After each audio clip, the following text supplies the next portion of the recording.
ನಮಸ್ಕಾರ. ಇವತ್ತು ನಾವು ಒಂದು ತುಂಬಾನೇ ವಿಶಿಷ್ಟವಾದ ಇತ್ತೀಚೆಗೆ ಸಿಕ್ಕಿರೋ ಒಂದು ಕಥೆಯನ್ನ ಆಳವಾಗಿ ನೋಡೋಣ. ಇದ್ರ ಹೆಸರು ಫುಟ್ಬಾಲ್ ಪ್ರೀತಿಸುವ ಹುಡುಗ. ಮೊದಲ ನೋಟಕ್ಕೆ ಸರಳ ಅಂತ ಅನಿಸಿದ್ರೂ ಇದರಲ್ಲಡಗಿರೋ ಸಾಹಿತ್ಯಿಕ ಶ್ರೀಮಂತಿಕೆ ನಿಜಕ್ಕೂ ನಮ್ಮನ್ನ ಆಶ್ಚರ್ಯಗೊಳಿಸುತ್ತೆ. ಬನ್ನಿ ಇದ್ರ ಆಳಕ್ಕೆ ಇಳಿದು ನೋಡೋಣ. ಸರಿ, ಹಾಗಿದ್ರೆ ಶುರು ಮಾಡೋಣ. ಇದು ಈ ಕೃತಿಯ ಮುಖಪುಟ. ಬರೆದವರು 2ನೇ ತರಗತಿಯ MD ಅರ್ಫಾನ್. ಶೀರ್ಷಿಕೆ ನೋಡಿ, ಫುಟ್ಬಾಲ್ ಪ್ರೀತಿಸುವ ಹುಡುಗ.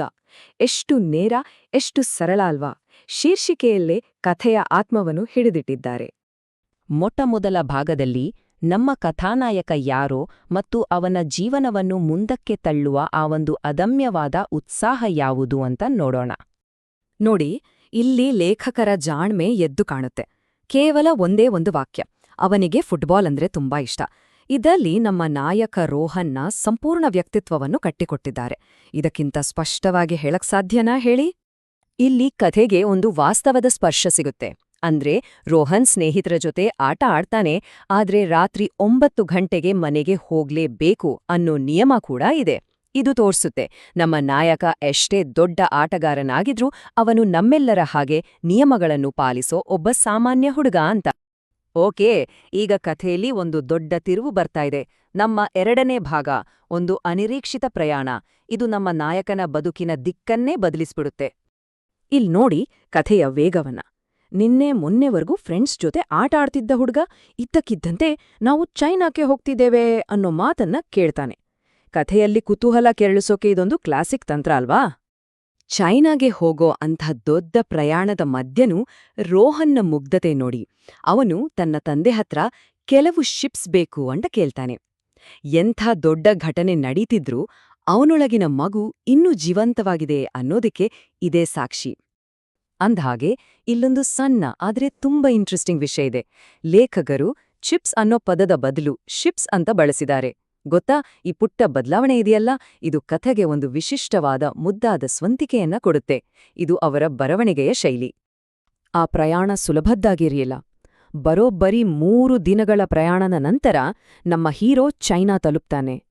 ಈ 3 ದಿನಗಳು ಅನ್ನೋದಿದೆಯಲ್ಲ, ಅದು ಆ ಪ್ರಯಾಣದ ದೂರ ಮತ್ತು ಅದರ ಮಹತ್ವವನ್ನ ನಮ್ಗೆ ಮನವರಿಕೆ ಮಾಡ್ಕೊಡುತ್ತೆ. ಸರಿ, ಚೈನಾ ತಲುಪಿದ್ಮೇಲೆ ಏನಾಯ್ತು? ಅಲ್ಲಿಂದ ಕಥೆ ಹೇಗೆ ಮುಂದುವರಿಯುತ್ತೆ ನೋಡೋಣ. ಇಲ್ಲಿಂದ ಶುರುವಾಗುತ್ತೆ 3ನೇ ಭಾಗ, ಅನಿರೀಕ್ಷಿತವಾಗಿ ಶುರುವಾಗುವ ಒಂದು ಪ್ರತಿಭೆಯ ಹುಡುಕಾಟ. ಕತೆಗೆ 2 ಹೊಸ ನಿಗೂಢ ಪಾತ್ರಗಳ ಎಂಟ್ರಿ ಆಗುತ್ತೆ. ಒಬ್ರು ಬಾಸ್, ಇನ್ನೊಬ್ರು ಗಾರ್ಡ್. ಚೆನ್ನಾಗ್ ಫುಟ್ಬಾಲ್ ಆಡುವ ಹುಡುಗನನ್ನು ಹುಡುಕಿ ಅನ್ನೋ ಬೋಸ್ ಅವರ ಮಾತಿದೆಯಲ್ಲ, ಇದು ಕತೆಗೆ ಒಂದು ಹೊಸ ದಿಕ್ಕನ್ನೇ ಕೊಡುತ್ತೆ. ಈಗ ನೋಡಿ, ಗಾರ್ಡ್ ಮತ್ತು ರೋಹನ್ನ ತಂದೆಯ ನಡುವಿನ ಮಾತುಕತೆ. ಎಂಥ ಗಂಭೀರವಾದ ಸನ್ನಿವೇಶ. ರೋಹನ್ ಇಲ್ಲದೆ ಹೋದ್ರೆ ನಾವು ವಿಶ್ವಕಪ್ ಗೆಲ್ಲಲ್ಲ ಅಂತ ಗಾರ್ಡ್ ಹೇಳ್ತಾರೆ. ಅಬ್ಬಾ, ಯೋಚನೆ ಮಾಡಿ, ಇಡೀ ದೇಶದ ಭರವಸೆ ಈಗ ಒಬ್ಬ ಪುಟ್ಟ ಹುಡುಗನ ಮೇಲೆ ನಿಂತಿದೆ. ದಯವಿಟ್ಟು ದಯವಿಟ್ಟು ದಯವಿಟ್ಟು ಈ 3 ಪದಗಳನ್ನ ಗಮನಿಸಿ.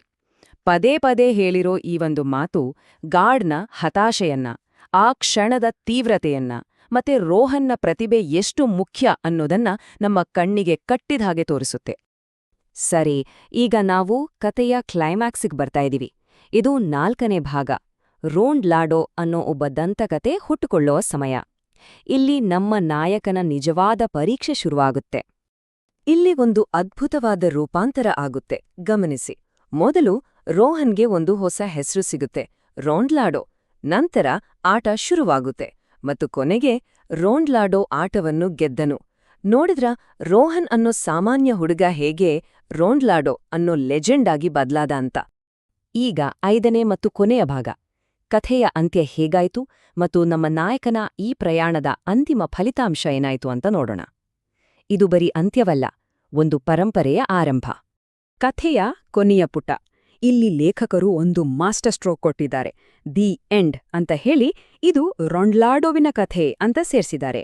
ಅಂದ್ರೆ ಈ ಕಥೆ ಶುರುವಾಗಿದ್ದು ಫುಟ್ಬಾಲ್ ಪ್ರೀತಿಸುವ ಹುಡುಗನ ಕಥೆಯಾಗಿ, ಆದ್ರೆ ಅದು ಮುಗಿಯುವಾಗ ರೊಂಡ್ಲಾಡೋ ಎಂಬ ದಂತಕಥೆಯಾಗಿ ಮಾರ್ಪಟ್ಟಿದೆ.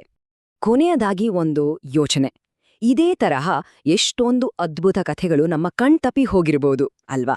ಬಹುಶಃ ಯಾವ್ದೋ ಮಗುವಿನ ನೋಟ್ಬುಕ್ನಲ್ಲಿ ಒಂದು ಮಹಾನ್ ಕಥೆ ನಮ್ಮ ಗಮನಕ್ಕಾಗಿ ಕಾಯ್ತಾ ಕೂತಿರ್ಬೋದು. ನಾವದನ್ನು ಗುರ್ತಿಸ್ಬೇಕಷ್ಟೇ.